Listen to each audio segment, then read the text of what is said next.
204 days until NFL football returns. What's up, Matt Verderam, back from the Super Bowl. Congratulations to Matthew Stafford, Odell Beckham, Jalen Ramsey, and I guess mostly Aaron Donald and Cooper Kupp on the Los Angeles Rams, winning Super Bowl 56. How are you, Verderam? I'm good. I'm good, and I'm surprised, Carm. You look like Jon Stewart. You got the beard going a little bit. I like it. Usually you're so clean shaven. You've come to the dark side. I'm turning over a new leaf. I don't know what happened last week, but we were supposed to go to the Super Bowl, the fan-sided video team. We didn't go to the Super Bowl. I think that I just protested not going to the Super Bowl by growing out the beard, and now some people are liking the beard.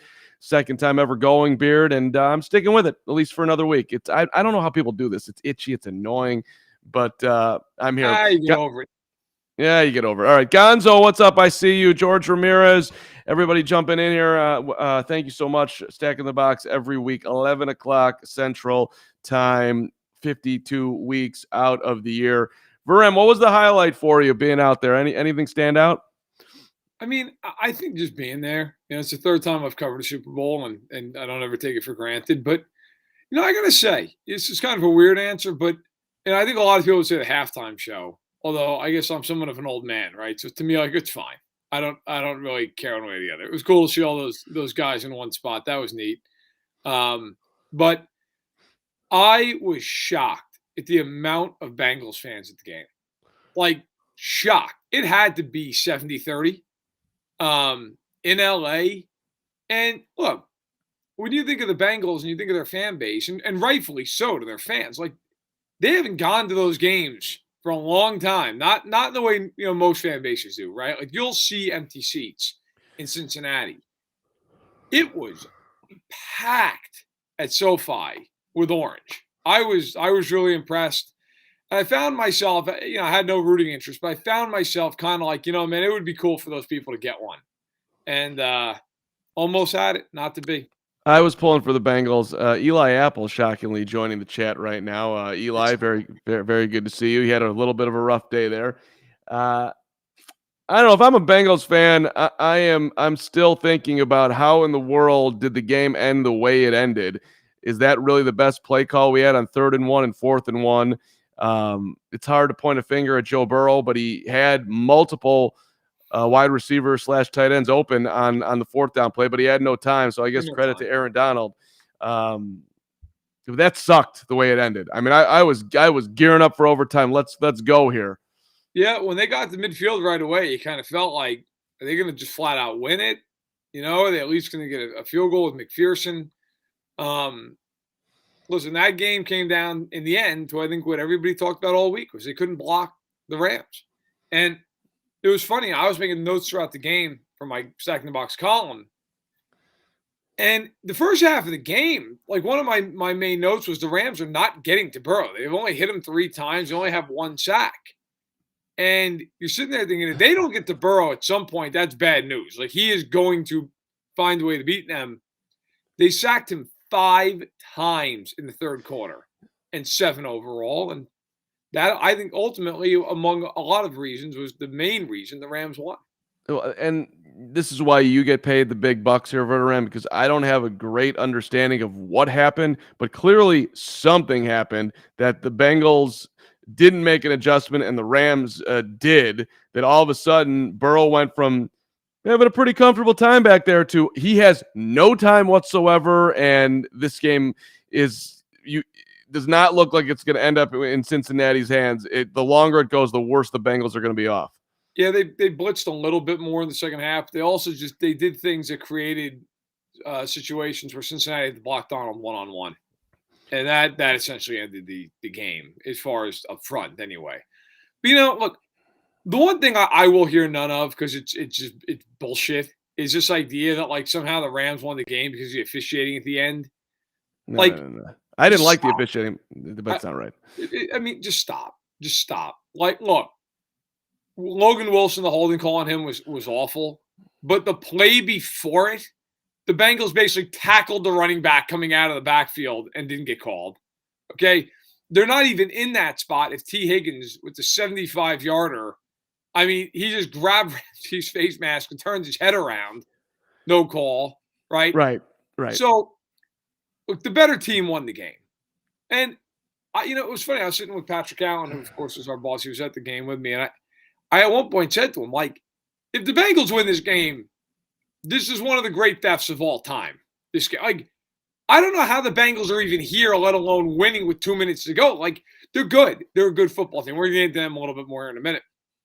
But I just was shocked watching the game. I'm like, look, the Bengals are a quality team, and Burrow's really good. But, man, you watch the game. You watch the playoffs. Like, the Bengals can't protect him at all.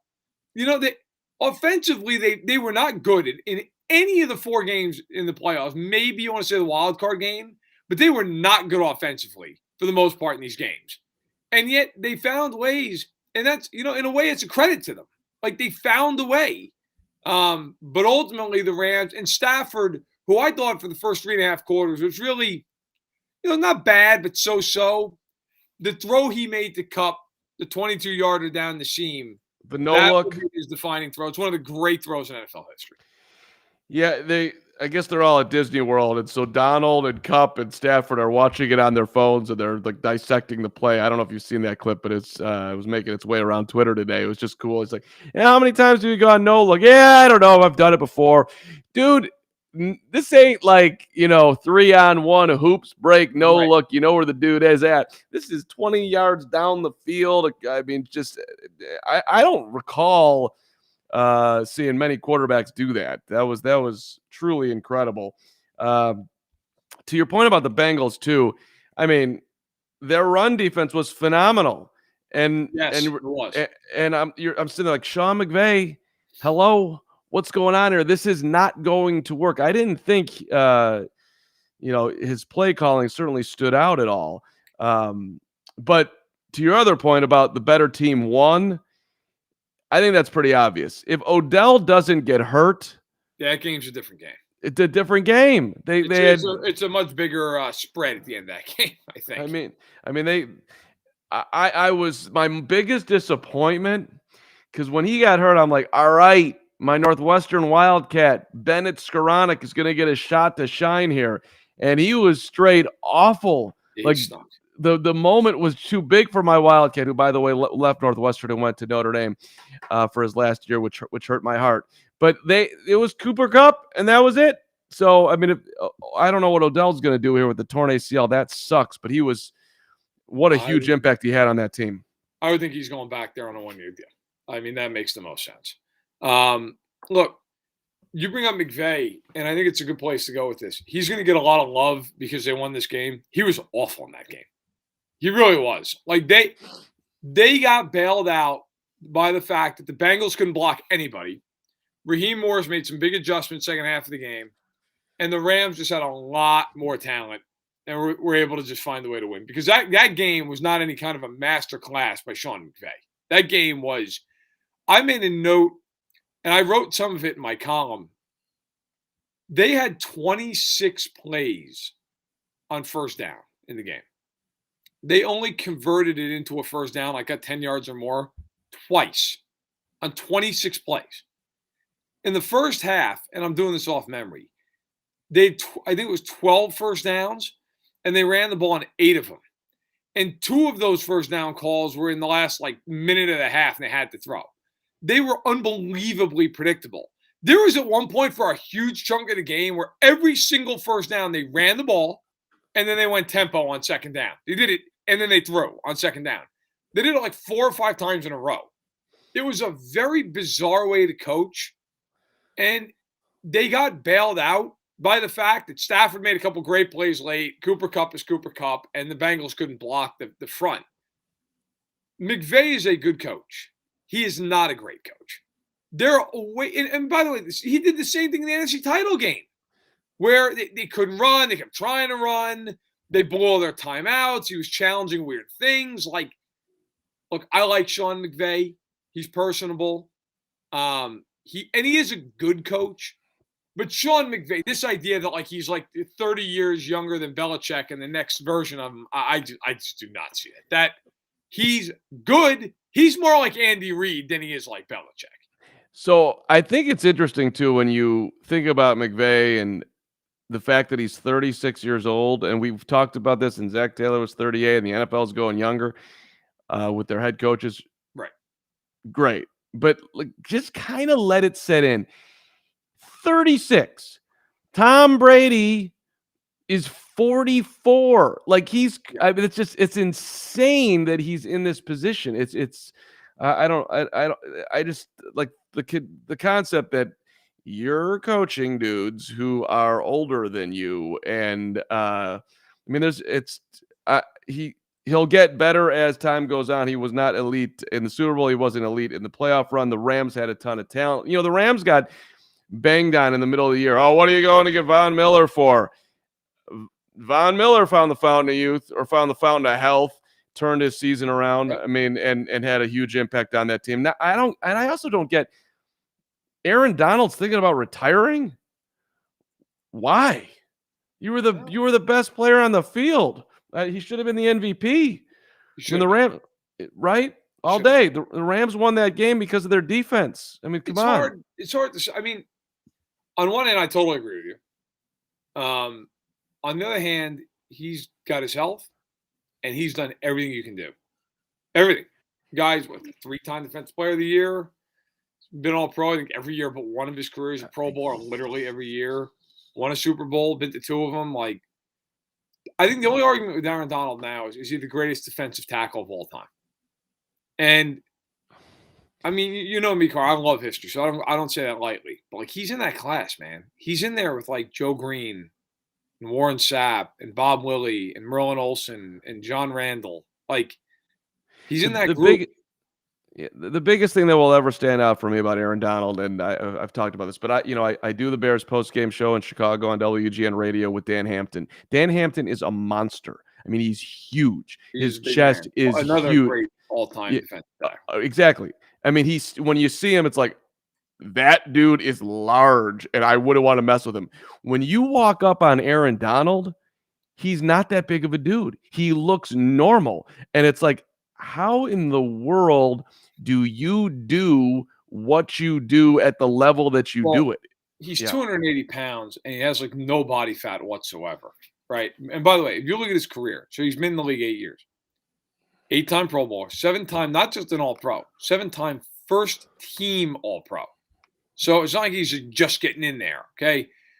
As an interior pass rusher, 9 sacks, 11 sacks, 8 sacks, 11 sacks, 20.5 sacks, 12.5, 13.5, 12.5. I mean, and the guy has missed 2 games his entire career. Well, listen, the tackle on the tackle on 3rd and 1. I don't single out one play is not fair to who he is, but that play was ridiculous. You're getting blocked. You're falling down, and you have the strength with one arm to stop a 240-pound running back, whatever the weight is there. That was incredible. I mean, just an amazing athleticism, strength, however you want to, intelligence, all of it. No, look, I mean, we can move on, but like, I'm looking like Bob Lilly, who a lot of people feel is the greatest D tackle ever. 11 Pro Bowls. 7-time first-team All-Pro. He had 95.5 sacks. He played 14 seasons. Okay, now those are unofficial too, because sacks weren't a stat until 1982, and Lilly retired well before that. But just kind of a point of reference, like, he's right there. You go to like Joe Green, who I think a lot of people would say he's the best ever. Joe Green had 77.5 sacks. Only in 1 year we had more than 10 sacks. 4-time first-team All-Pro, okay, 10 Pro Bowls.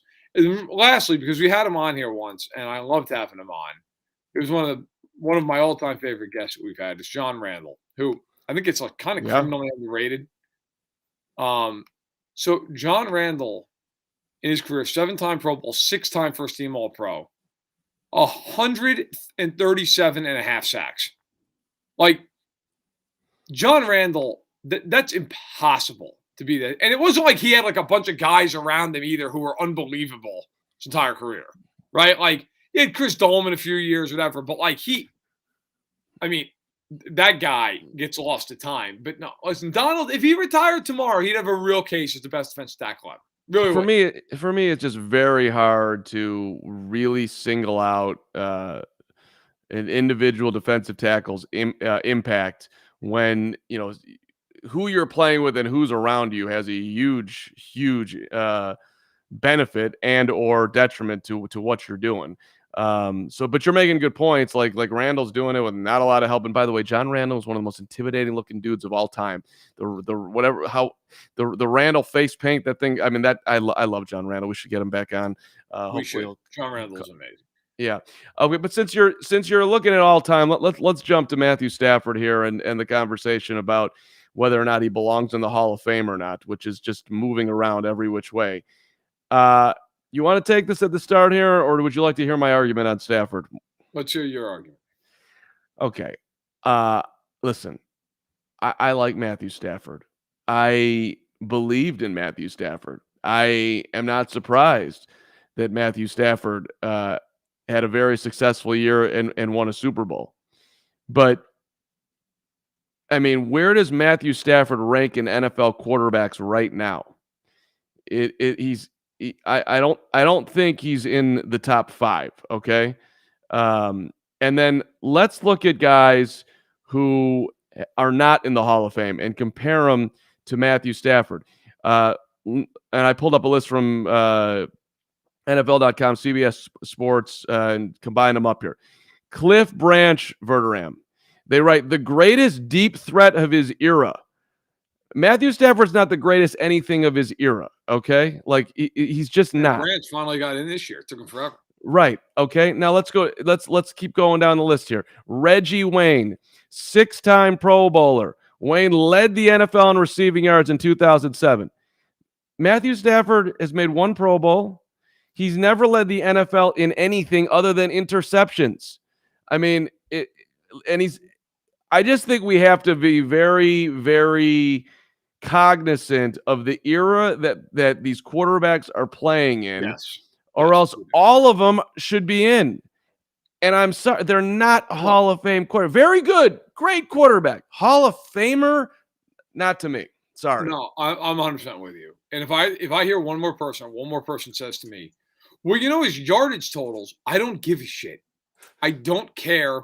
And I can tell you right now, I know some Hall of Fame voters. I'm friends with a few of them. They don't care how many yards he's thrown for. They don't care. So if your argument's based off of how many touchdowns he's thrown for and how many yards he's thrown for, nobody cares. Nobody. The eras are so different. They care about all pro teams. They care about Super Bowls, which big win on Sunday, okay? They care about MVPs. They care to a lesser degree than all pro, but about Pro Bowl. Matthew Stafford has made 1 Pro Bowl in his career. And I'm not going to say the person's name, but because I don't want to be like I'm slandering them, but there was someone on Fox Sports Radio who either today or yesterday went on and was like, well, how is Stafford supposed to be an all-pro in this day and age when he's going with Rodgers and Brady and Breeze and Mahomes? It's like, yeah, man, that's the point. Because those guys are Hall of Famers. Those guys are Hall of Famers. Brady's the greatest quarterback ever. Okay? Rodgers, say whatever you want about the guy off the field, first ballot Hall of Famer, right? Like Mahomes, a few more years to go, but I think we can all agree, like a first ballot Hall of Famer at the rate he's going. Like no one would argue that. Josh Allen made 2nd team All-Pro. Lamar Jackson, 1st team All-Pro, MVP. I think Matthew Stafford's a really good quarterback. And it was not Richard Sherman, as Gonzo asked me. No, although Gonzo, Richard Sherman did come out and say there's no way he's a Hall of Famer. He's not a Hall of Famer. Look, we're such prisoners of the moment with this stuff. He win a Super Bowl, and all of a sudden now he's in. What if Tyler Boyd doesn't drop that 3rd and 9 pass? Right? Like, then what? Then, like, if Stafford plays the exact same way, but he loses, or Burrow comes down at the end and they win, then what? Stafford's trash, and he shouldn't be a Hall of Fame? Like, I hate that argument. Matt Ryan has a better case to go to the Hall of Fame than Matthew Stafford does, even though Ryan lost that game because his defense blew a ridiculous lead. Like, I just can't stand those arguments. It's dumb. Torrey Holt is a 7-time Pro Bowler. He's a member of the NFL's All-2000s team. I mean, Right. I mean, uh, look, if Stafford and George Ramirez in the chat brings up a good point, right? If he takes the Rams to 1 or 2 more Super Bowls, yeah, look, they win another Super Bowl with him. He gets to 2. That to me, you're almost guaranteed to be in if you're a quarterback and no, you get to 2. yeah, Right. he can still get there. There's Right. But no he's not right now. That's the there, argument. and look, to Matthew Stafford's credit, he spent what 12 years Right. in In Detroit. Siberia. Yeah. Yeah, Yeah. he didn't complain. He uh he brought the Lions back. He had a ton. I don't have the numbers in front of me, but he had a ton of game-winning drives. He had one particular play. If you go back through he gets absolutely crunched. He's on the sidelines. You probably Against remember this. Cleveland. Yeah, his shoulders falling up. I can go in and throw a pass. He didn't go in and just throw a pass. He threw a bullet in the end zone. I mean, the guy has winning genes. He's a very, very good player. But is he a Hall of Famer? That's the argument right now. And right now, no, he's not right now. Maybe he will be. Maybe he will be. But he's not right now. And I saw the question, is Eli Manning a Hall of Famer? And I'm sure it gets brought up because he's won 2, right? For me, no, there's not a chance in hell that he's going to get in because of his last name and because he won in New York. Now, I don't think that's right. But there is also something in the Hall of Fame to politicking and lobbying. I can tell you right now that there's a lot of that. And Manning's going to have a ton of firepower behind him. You're going to have the New York media behind him. You're going to have the Maras behind him. You're going to have the Manning family behind him. He's going to get the Hall of Fame. Okay. Eli's also a 2-time Super Bowl champ. He's a 4-time Pro Bowler. Right. So let's not forget about that. He's also a 2-time he Super. He was not a great player. No, he was. I would not. He was unbelievable in big moments. I'll give the guy that. Like. He's a 2-time Super Bowl MVP. I wouldn't vote for Eli if it was me. But right, of course. And he beat Brady, and he beat him in an undefeated season. Like that's the other part of that. He beat him twice in the Super Bowl, right? But look, these are nuanced conversations. One of these days, really, we should have a pod, like just a show where we just do this for like an hour. We just go through guys who have like Hall of Fame cases because it's really fascinating. We don't have the time to do it today. But my case and Carm's case is no. Look, Stafford today is not a Hall of Famer. And by the way, I feel very confident in saying I know, like I said, a handful of Hall of Fame voters. I bet you, and maybe I'll do this for my column next week. I'll poll them. I guarantee you, none of them say he's a Hall of Fame. All right, we'll move on. I like that idea. Let's have a little Hall of Fame conversation. We got a whole offseason ahead of us. Do we think, speaking of his Hall of Fame candidacy, do you think he's going to be back there next year? The Rams will be back there, and we're going back to back. No, I don't. I think this was a year where everything kind of fell together for them, and that's fine. That's what they went for. They went all in, and they won the ring, and give them all the credit in the world for that. But I think that's one of the reasons we talked about kind of like the Super Bowl feels like it doesn't have as much juice as other years. Like, does anyone really think those are the 2 best teams in football? Yeah, no, right? Like, no. Even watching the game, I was like, this game's fine, but like these teams, like the Packers, I feel like would have beat either of these teams by 2 touchdowns. I feel like Buffalo should have. I feel like Kansas City should have. Although, look, Kansas City, whatever, they had their shot against Cincinnati. They lost to them twice. But I don't think anybody – I feel like the Bucs were better. Like, you watch that game and you're like, how are these teams here? Like, how is this – but listen, they won. That's all that counts. The Rams won. They did it. But no, the only caveat I'll have for this, the only caveat, if Rodgers gets traded to the AFC, who the hell's stopping them? Oh, listen. The conference is brutal if Rodgers gets dealt, man. I mean, I wouldn't bet against the Rams next year. I think they're amongst a bunch of teams in the NFC that are a coin flip to get there right now. It's a long NFL offseason, then it's a long season of staying healthy and whatnot. I really do hope that Odell is able to get back and get healthy. You know what was weird to me, Verderam, and I'm pro emotion. A new model of manhood here. You wear your heart on your sleeve. That shows strength, not weakness. All that. Yeah. Okay. It's fine. That's fine. That's where I'm at. But there was so much emotion on the field after the game that Von Miller's sitting there crying and Aaron Donald's crying and everyone. I'm a little confused by it. Does that ever register with you? Like, aren't you guys just happy walking around? Like, I don't the tears I get. I don't quite I don't quite understand the emotions. I like to get somebody on try to explain to me what goes on in your body when you win like that. I understand you put everything into it and yada yada. It's a huge journey and you got there. I guess that's basically it. But I'm always just kind of amazed at how it like instantly flows right out of these dudes. Yeah, I mean, I think I it's know just it's a weird. I know it's a weird turn. I think it's. I mean, I was gonna say I don't know what you want me to say to that. But have you ever had that thought? Like, why are they all crying out there? I just think it's it's like you work your whole life for that, and then it happens. It's probably just overwhelming. But I mean, listen, the guys just start crying now. I don't know. It's different. All right. I feel like if you look back at NFL films, like if you just saw Joe Green just like sobbing on the sideline, you'd be, what? But is that true? Mean Joe Green was sobbing. No, I'm saying if you saw that, you'd be like blown away by it, right? Right. Like you saw Lawrence Taylor just like crying his eyes up. But I mean, I know when the Bears wanted it in Super Bowl 20 that they were turning to the crowd and getting beers from the crowd being passed down to them on the sidelines. That's what was going on in New Orleans. Yeah, I mean, everybody's different, man. It's but yeah, no, it definitely is true. It's a lot more prevalent now, I think, than it would have been back in the day. We covered the Rams being a one-hit wonder. Do we think the Bengals are anywhere close to sniffing a Super Bowl next year? I think they could if they have a great offseason. They need to rebuild that offensive line completely, and they're going to have to add. Look, that team, they kind of had one of those like magic carpet ride type things, which was kind of my takeaway from the game from a Bengals perspective, which is the worst part of the game, of course, is just you lost the game. I think the second part is you feel like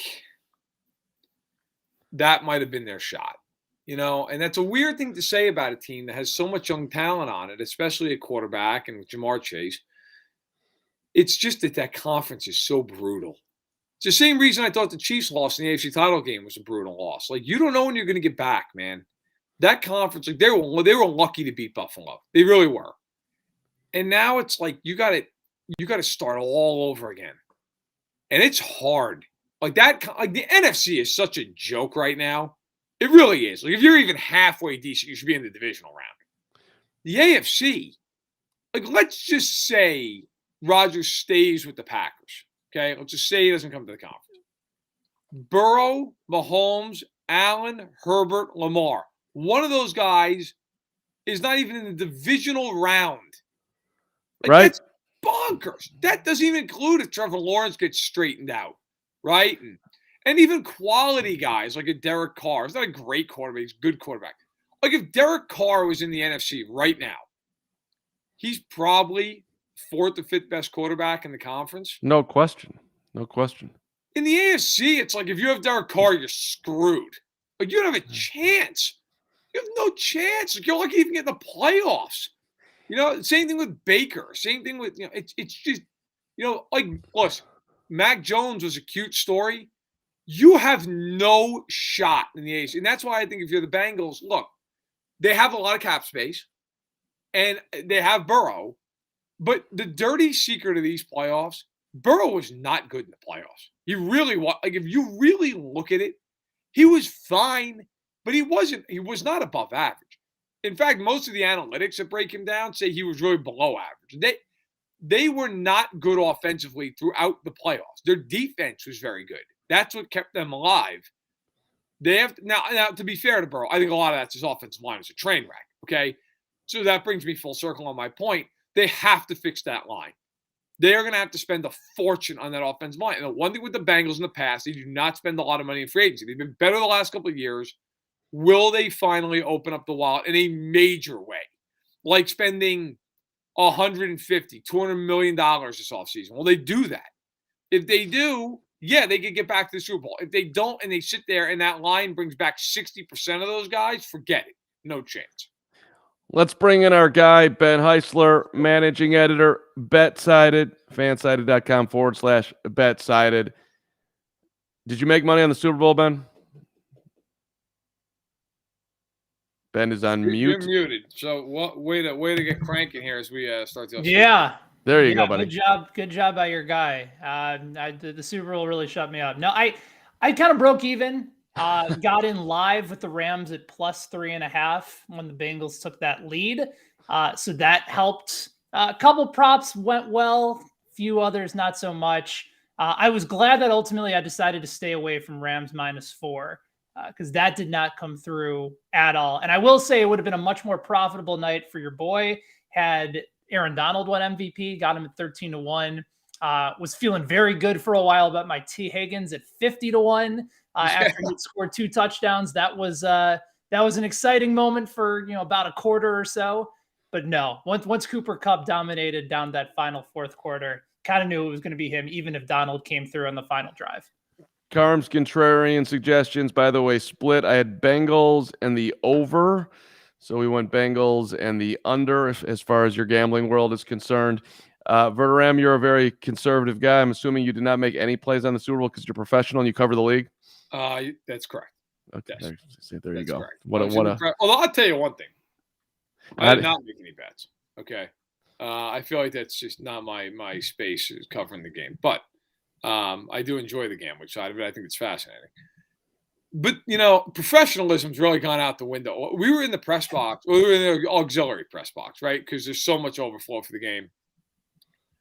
There was a dude in a Rams jersey just cheering to the point where 2 reporters were like, sit the fuck down. And he wouldn't sit down. Like, dude's in a Rams jersey, Aaron Donald jersey, just cheering his ass off in the press box. There were a few people like that. And I was like, who the hell is the NFL credentialing for these things? Like, I was so cognizant of that when Kansas City was in the game and I was at the Super Bowl, like not show any emotion and take pride in that. Like this dude, not like a little bit, not like like a fist pump or something. Hey, fair enough.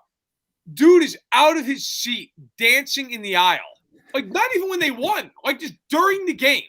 It was the most bizarre thing I've ever seen. Like I really hope the NFL yanks his credential because to me, like you're gonna start credentialing all those, like then forget it. Then you might as well just credential a whole damn section.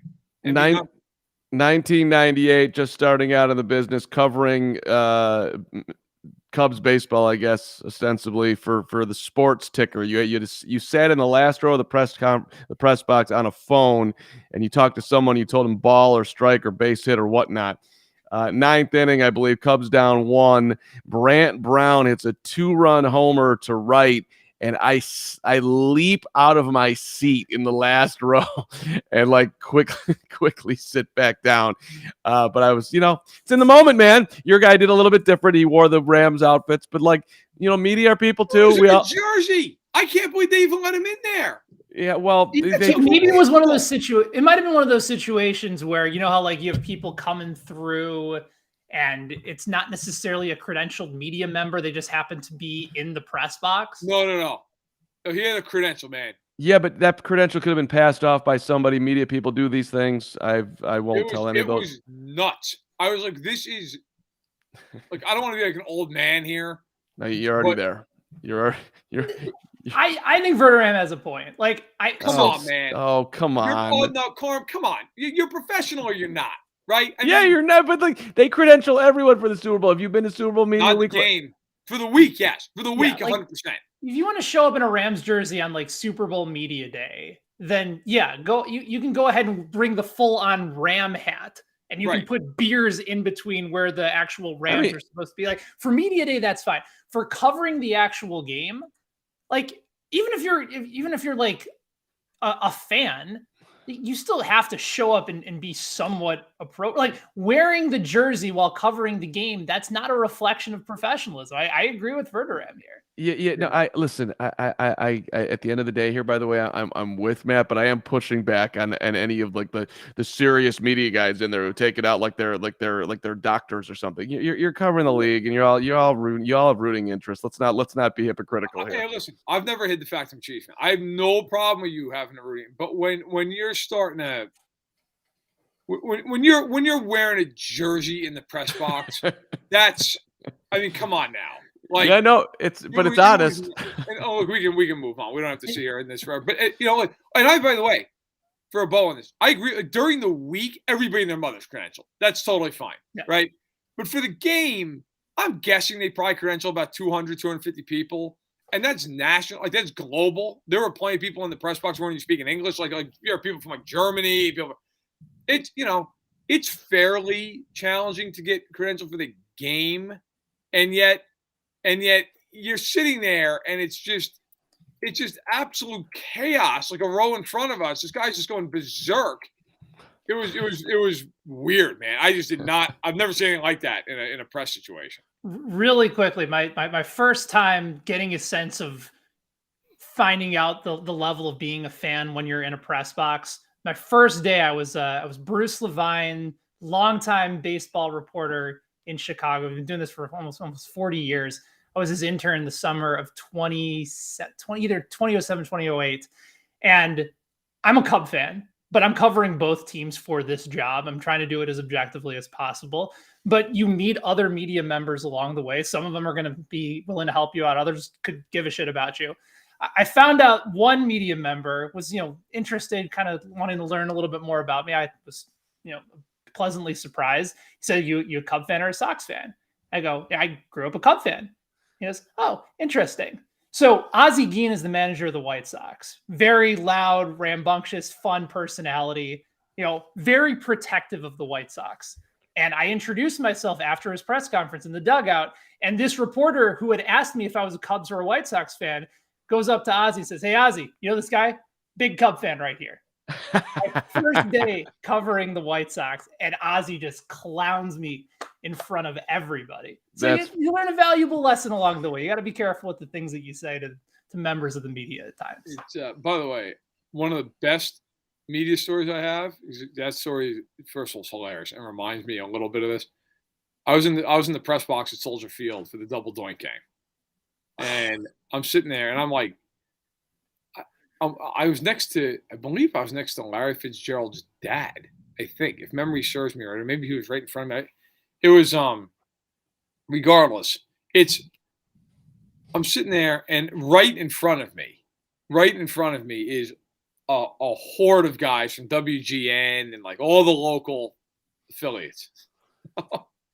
So Cody Parkey double doinks this field goal. And as it's hitting the crossbar, like everybody, it's been silent the entire game. Nobody's saying anything. It's like the personification of professionalism. He double doinks this kick, and like 8 guys in unison in front of me are like, "Son of a bitch!" Like totally lose control. Really great moment. Like everybody just lost it. And if you've ever been in the press box in Soldier Field, there's like an intercom system. And whoever the hell's on this intercom system is like, everybody, please settle down. and people are Cody just going. Parkey's kick, double doink. Oh, it was amazing. And we're like in the elevator. Timeout. We're going to the locker room, and all these guys are just cursing out like Parkey and how much they hate this team. Oh, it was just so funny because 59 minutes of total silence, or really like 3 hours of total silence, and then that kick happens, and everybody just could not control it. Who was a Bears fan in that box.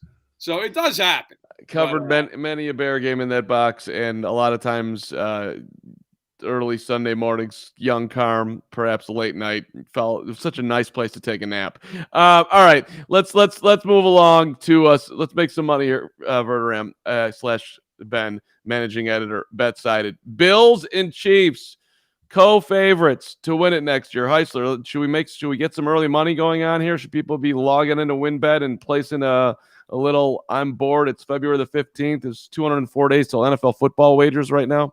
Yeah, I don't know if I'm necessarily banking it on either Buffalo or Kansas City. I think relative to where the odds opened at WinBet at the start of this season, it's better value. The Chiefs opened up at plus 450 to start off this year. So now you're saying, all right, if you feel like they're still, as good of a team as they were this year, and certainly think there's an argument that can say that they're going to be in a better position this year than what we saw from them last year, then yeah, I think it's decent value. But I mean, the Chiefs at one point were 50-1 to win the Super Bowl this year amidst their struggles. And the AFC is going to get incredibly difficult given the young quarterbacks and teams that are likely to bounce back. Like look at a team like Baltimore that I think we need to give real consideration for as a bounce back team. You're going to have Buffalo and New England in the AFC East. We'll see what happens with Mike McDaniel running the show in Miami. That was a team that was a sneaky dark horse pick to make the playoffs and make some noise. AFC West going to be very competitive, especially if that's the division that gets Aaron Rodgers. The Chargers are going to be involved in the mix as well. So you're talking about two co-favorites out of the AFC that, yes, relative to where they were a season ago to start off the year, the odds seem more favorable, but the way that I'm planning on doing it is maybe jumping on some bigger value teams, and we can get into those in a little bit, but yep. I just think you're going to see these two types of teams, along with everybody in the AFC, beat each other up. And I think if you like Buffalo or Kansas City, you're going to get a better opportunity at longer odds to be able to jump on them some point during the season. So I'm not jumping on either of the two co-favorites right now. So Ben, lay it out for the listeners. So the Bills and the Chiefs, what are the odds right now for them? They are 7-1 to win the Super Bowl next year, both right at the top. So for those listening, who I'm sure most of you know, 7-1. So if you lay down $10, you win 70. Correct. Okay. Yeah, you profit $70. What's the next best line for an AFC team? You have the Bengals, who we just talked about, at 12-1. This will surprise some people considering they were dead last in the AFC West last year. Let me. I guess I kind of just gave it away. The Denver Broncos are 15-1. They have Rodgers might go there. They have the fourth best odds of all AFC teams to win the Super Bowl, and are tied for the third best odds overall, with Buffalo and Kansas City at 7-1, Bengals, Rams, and 49ers at 12-1. Then it's the Broncos at 15-1, which means that the betting market is already assuming that they're going to be getting a quarterback of substantial value for that team and that roster next season. Where are the Cowboys? Glad you asked. They are right behind them, tied with Tennessee at 18-1. I'd like to let the public know, if you'd like to set some money on fire, just go right ahead. Because they have no head coach, and they're about to lose a bunch of guys in free agency. And yet they're that high because Vegas knows that there's 1 million Cowboys fans who are willing to throw money down. I honestly think, though, if you're going to bet on this, like if you're going to do your old future bet, right? Yeah, I'm going to throw down $100, whatever. I agree with you, Ben. I would not bet on Kansas City or Buffalo, not because I don't think they're the two best teams in the league. I do think they're the two best teams in the league. But that conference is murder. They're just going to kill each other. And only one of them obviously can get out of there, right? This year, I swear to God, we'll look back and remember that Bills-Chiefs game more than the Super Bowl itself. That game was insane. That was the best football game I've ever seen. And so I think it's kind of like in the 90s when Dallas and San Francisco were just unbelievable every year. Right. And it was like, okay, well, who are you going to bet on? Well, it's hard to bet on one because they got to get past the other one. Now, you could just say, listen, I'm going to bet on the Chiefs because I think they're a smidge better than Buffalo and they're way better than everybody else. But the smart play is probably to take somebody you really like out of the NFC and figure, look, they got an easier path. And if they get there, they've only got to beat one of these teams, and injuries play into all that as well. But it's really it's interesting. I always love looking at these lines early on. That and when the win totals come out, I always think are fascinating. Can I follow up with you for a second on Dallas? Because I think we're in a little bit of disagreement there. Okay. Yes, the Cowboys are always going to be pushed a little bit higher than where they normally should be because of the public interest in them. Interestingly enough, they rewarded the public throughout the entirety of the season. The two most public teams in the NFL are the Green Bay Packers and the Dallas Cowboys. Those are the top two teams in covering the spread in 2021. But if we're talking about, a team that has the backbone pieces, I think, to at least be in contention, right? You have the quarterback, you have very good wide receivers. You bring in a really smart offensive coordinator who's coming back. The defensive coordinator that turned that defense around is back in Dan Quinn as well. A guy that could have been in contention for Defensive Player of the Year in Micah Parsons is back. And yes, they still have plenty of flaws, but what team in the NFC doesn't? Green Bay likely doesn't have Aaron Rodgers back next year. They're starting off with Jordan Love. The 49ers have a very... He's going back, but go ahead.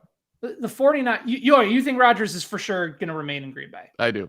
Okay, so then maybe you think that there would be value on taking Green Bay at 20-1 over a team. Oh, okay, so keeping that in mind, that's certainly one way to go. But then the two teams that are ahead of Dallas are the Rams, that are going to lose their starting left tackle, that won't have Odell Beckham Jr., assuming he's able to come back for a substantial period of time. Wide receivers, after having that type of monster year, don't typically repeat it the following season. And then we don't even know what the future looks like with Sean McVay. There's rumors that he might retire. Aaron Donald might even retire.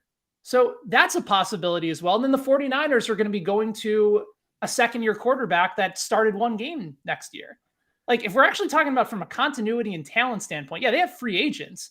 But I still think a lot of the pieces fit in Dallas for them to be in contention, especially in a bad division and in a conference that is going to be seeing a lot of movement at the top. Like, I think 18-1 is actually fairly reasonable for a Dallas team that, if they bring the right guys back, could still be the most talented team in the NFC next year. Sean McVay is considering retirement. I mean, I'm seeing the post right now. There's that maybe he'd go into the broadcast booth, and I mean, Amazon coming in, and Al Michaels getting $11 million at 78 years of age to go perhaps do Thursday Night Football for him. I guess that's an interesting play, but that's just surprising to me. You're 36 years old. The article came from, I believe it was Schefter, regarding how McVay is getting married this offseason, wants to have a family. Understand about it.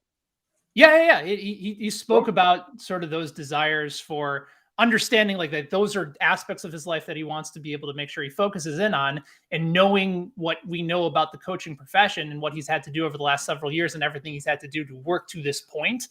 He realizes that family time isn't going to come with the demands of the position. So he may not retire tomorrow. He may not retire this year, but it's definitely a conversation that he has brought up on his own to the media. And now that he has a Super Bowl under his belt, I think it's more conceivable than ever.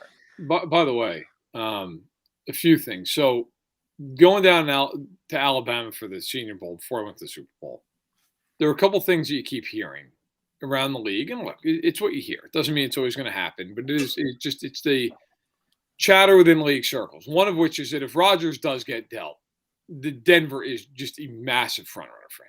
Now, it doesn't mean that it couldn't happen, but that's real, right? Now, that's not a big shock. That's not a big breaking bit of news, but it's just something to keep in mind. If they do trade him, Denver is clear and away the team that most people think he'll go to. Number two, everybody thinks the Steelers love Malik Willis out of Liberty, and that they're far more likely to go rookie than veteran at quarterback. We'll see. That stuff also kind of has to fall your way, too. You can love them all you want, but if you can't draft them, well, it doesn't really matter, right? But there's a lot of talk about that. Number three, there is speculation that the Eagles really want to make a trade for one of these big-time veteran quarterbacks, whether it is Russell Wilson or Deshaun Watson. There's a lot of talk about that. Now, again, you've got to be able to do it. Watson's a no-trade clause. Wilson would have to kind of tacitly approve. But there's a lot of smoke around that. I did some digging on that. Couldn't get confirmation on that from a couple of league sources, but that is kind of the chatter. Is that the Eagles, if they could, they have 3 first-round picks, right? Like, would they do it for Watson? Would they do it for Wilson? There's talk about that. So that's a few things to watch. One thing I will throw out there, I would not be shocked if Rodgers says, I want to go back to Green Bay. I want to stay in Green Bay because I think it's the best place for me. And I would not be surprised if the Packers say, we think that's great, but we're going to trade you anyway. No way. Okay, if you get that, if that happens, I'll be stunned. I mean, Green Bay keeps on saying, like, they've repaired the relationship and everything. You think that's all BS? I would not be surprised if that's to drive up value. And to drive it even further. Look, if you said, let me be very clear about this. If you said to me, if he wants to stay, do I think he goes back to the Packers? The answer is yes. Do I think it's ironclad? No, I don't. I think the Packers would be open to trading him if they got bowled over by an offer. And I'm not talking like 5 first-round picks. I mean, like let's just say the Broncos go to them and say, we will give you now the Broncos have 5 top 100 picks this year, 5 of them. 1 first, 2 seconds, 2 thirds. Let's say Denver says, we'll give you a first this year, both of our seconds, next year's first, and Jerry Jeudy.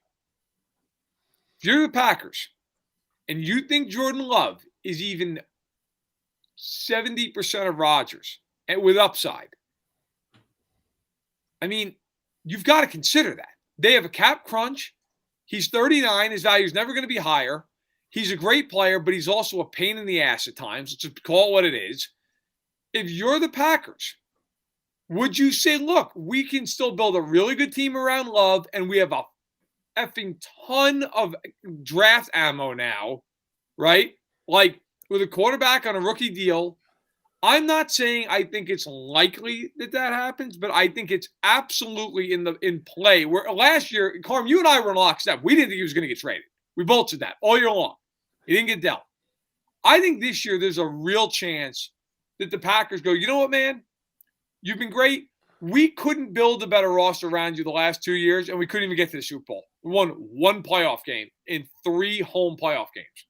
I'm not saying it's all on him, but it's somewhat on him.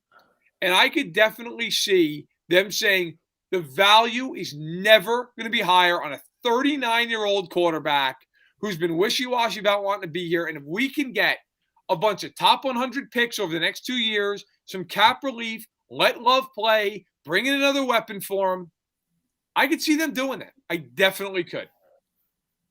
I could see Aaron being Aaron and doing something slightly bizarre and saying, like, thanks, but no thanks. I appreciate that our relationship's gotten a lot better, and I'm now good friends with Brian Gutekunst and Matt LaFleur. I love you, and I don't even care that we've had a zillion changes on the staff, and Luke Getsy's now the offensive coordinator for the Chicago Bears. I just want something different in my life. I want to go beat Peyton Manning and live out the rest of my career in Denver. I could see that. The Packers having the balls to actually trade Rodgers right now, even for the package you laid out, I would be absolutely positively stunned. And they've done everything they possibly can to rewind it back and get the relationship where it needs to be for him to want to play there. So I'd be stunned. Hey Ben, I know you got to get going. Anything you want to get out here before you got to run? Yeah, 2 quick things. Just one to follow up on this. I mean, you have somebody in Rodgers who, despite wanting to give off the impression that he cares about Green Bay and cares about the fans and wants everybody to like him, I think he's kind of moved away from that over the course of this year and giving off his various opinions on McAfee's show and elsewhere and being more outspoken in the process, even if he's not necessarily correct on it. I don't think he would present a situation where Green Bay's trying to do everything they can to bring him back, and for him to just say, no, screw you, I don't want to be here.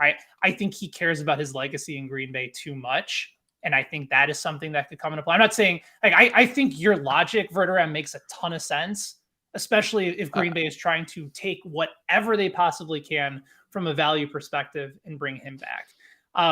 20-1 for Aaron Rodgers still on the team. Like, if you believe he's coming back, that's a good value bet on the board right now. I agree with you, and I agree with Carm on that play. Couple other teams, I just want to throw this out for you guys, curious to think if you think that there's value here. New England at 30-1. We had conversations about this team up until week 14, week 15 of the season that they might be the top team in the AFC. Now, their defense let them down a little bit, but still finished second in points allowed. Still were a very good overall unit. We talk about how quarterbacks take that big jump from year 1 to year 2. Even though McDaniels isn't the offensive coordinator anymore, it's still going to be likely the same offense that Mac Jones runs in New England. I think they're going to find some better receivers for him as well. It can't be Jacoby Myers leading the way with only 2 touchdowns. Like, they're going to address that position. It's still a very difficult AFC, but I think there's value at 30-1 for New England. And then you brought up the Steelers. It's 75-1. There's talent on that team. They need to find a quarterback, and if they do, they need to figure out a way to improve the offensive line. But from a defense, You still have TJ Watt. You still have a very good front four. Corners are getting a little bit older, but 75-1, if you get a serviceable quarterback, like this is purely based on the hypothetical that they bring in a quarterback via trade, not necessarily with Malik Willis running the show. But if you believe that Pittsburgh believes that they're still in win now mode and they get a veteran quarterback like a Garoppolo and they make some changes to the offensive line, Mike Tomlin has never had a losing season in his entire career in Pittsburgh. Had a couple 500 years, but 75-1 feels like a screaming value play if Pittsburgh believes that they can be in contention next year. Curious what you guys think. Ben, great stuff. It's 11:56. You want to leave at 11:55, but do you want to hear Verder Ram's response to what you just said? I do. I would bet the Steelers way before I bet the Pats. And it's based solely off the idea that the Steelers get a veteran quarterback. And I don't think they will, but if they do, 75-1 is incredible. Tomlin's a great coach. That team making the playoffs this year, he would have been my coach of the year. That team sucked this year. I mean, Roethlisberger has no talent whatsoever left in his body. And they won 9 games. It's impossible.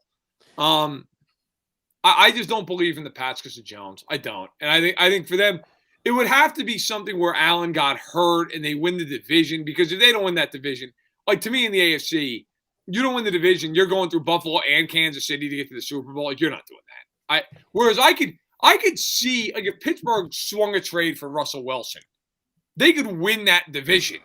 And then you're going to Pittsburgh in the playoffs. Like that. Right. I would do that before I did New England's bet.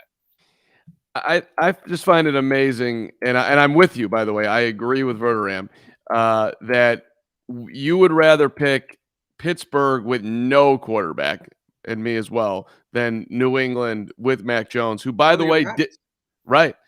I get it. Mac Jones, by the way, did go to the Pro Bowl this year for whatever that's worth. I mean, he did, and it, Pro Bowl too.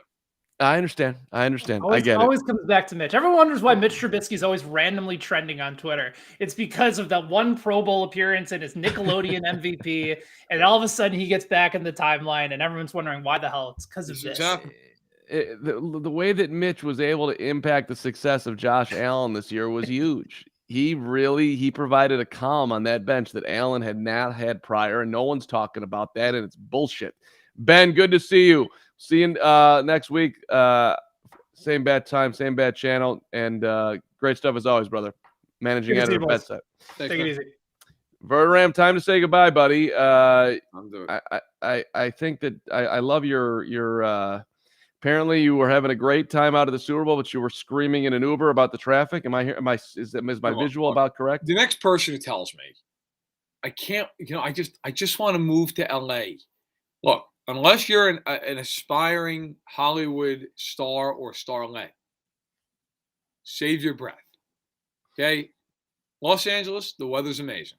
It was 85 every day and sunny when we were out there, and there wasn't a hint of humidity. I loved it. But that traffic is so bad.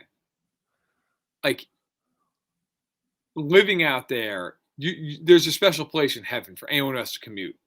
I can't even imagine what that is. I mean, we're literally talking about you get in an Uber, and the guy goes, "Hey, man, 9 miles, an hour and 20 minutes." That happened multiple times. Like, what was the price on that? $70, $80. Yeah. Oh, I'm sure Minute Media is going to love that Uber bill, and they get it. It's going to be like, I think literally it's going to be something like $600 just for me to Uber. I don't know, 7 times, 8 times.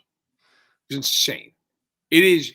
I went out to Thousand Oaks for a project that, by the way, I am very excited about. That we're going to be launching. Well, a feature, really, not a project as much, a feature. It's going to be coming out like the day before the combine.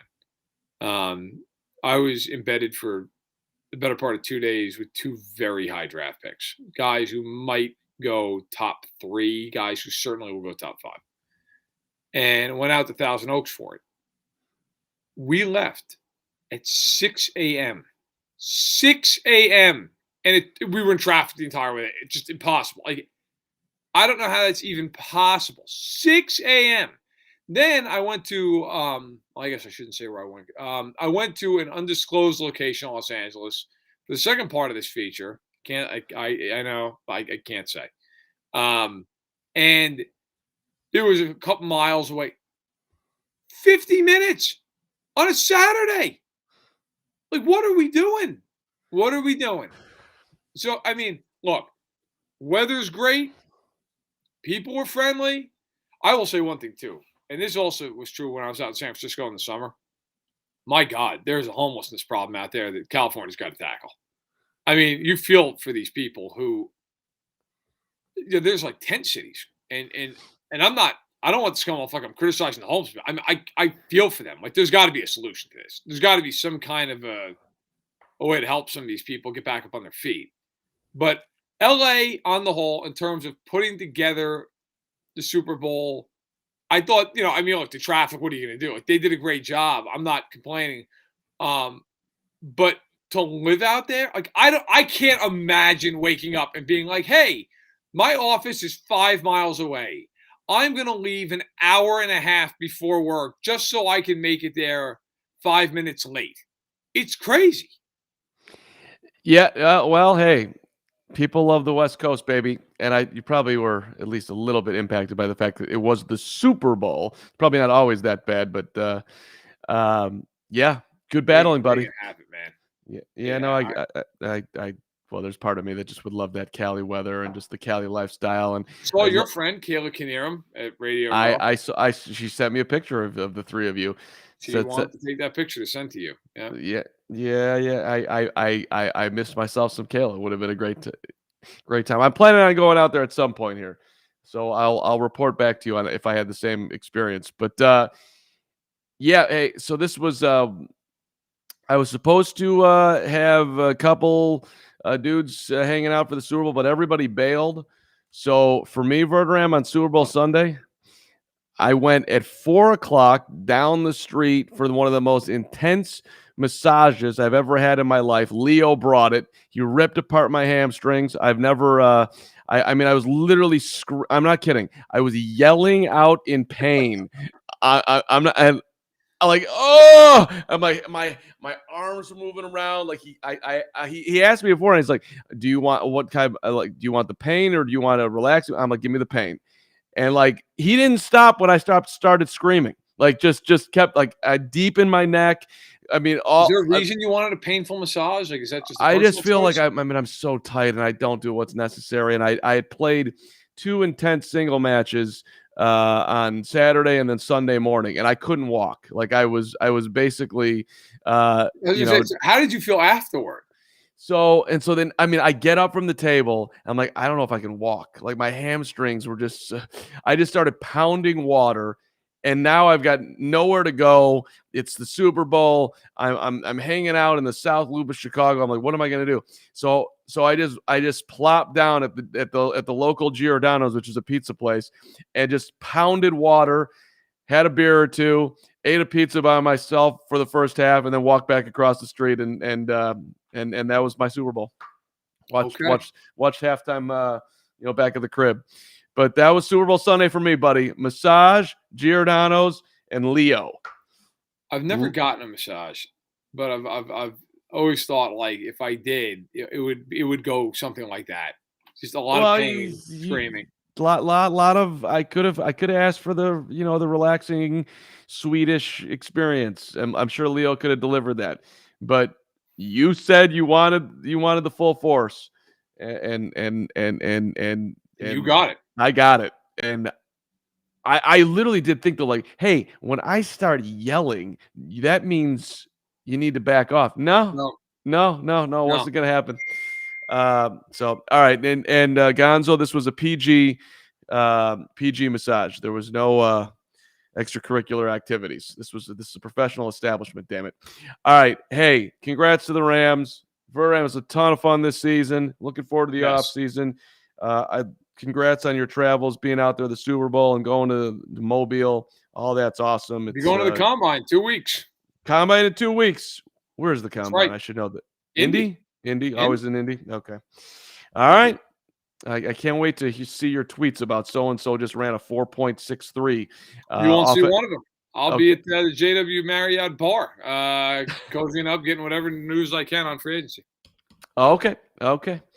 Maybe I'll come down and see you, Verderam. Can I come down and get a steak at what's that, St. Elmo's? Yeah, St. Elmo's, Prime 47. We can get a burger at Ram, which is the most underrated place there is there. Yeah, we'll do it.